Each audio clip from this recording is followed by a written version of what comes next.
To the latest in the riots hitting Britain, thousands of extra police hit the streets of London today to try to put an end to the country's worst rioting in a generation.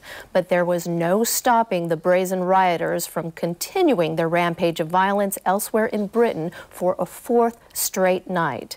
Despite the arrest of 1,100 people, virtually every British city is experiencing unrest. London was spared the brunt of the damage, where 16,000 officers fanned out among the city, backed by armored vehicles and convoys of police vans. But outside the capital, chaos spread like a disease. Clearly outnumbered by the looters in the streets of Birmingham, police just couldn't be everywhere at all times. So looters got their way by targeting shops more often than not. And where they couldn't ransack stores, they torched cars instead. The same could be said in Manchester, where a free-for-all frenzy was spotted at this store.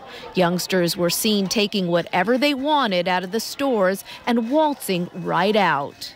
The Greater Manchester Police said such acts put shame on the community.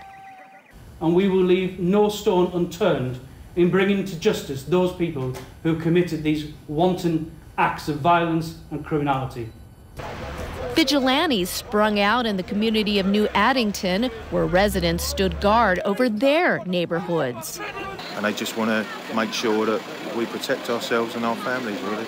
We ain't having all these people coming up here and ruining our place, right? A group of Enfield residents said enough was enough as well and began patrolling their own streets to protect their families. There's too much going on in too many different areas. They need people, they need backup. They won't bring the army in, they won't bring no water cannons in. They need someone. Businesses are also badly affected. The damage to business, because all of these businesses that you see here that are all being boarded up, they're not going to open. That's bad for the economy. They better be very scared with arsonists like this, who got a thrill out of setting shops on fire, and no one willing to stop or report his crime.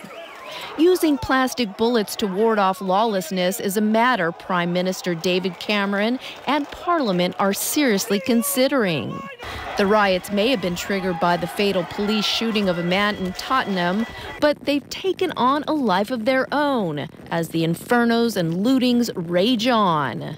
Activists, though, said the unrest also highlighted social spending cuts by Cameron's government and the growing divide between society's haves and have-nots.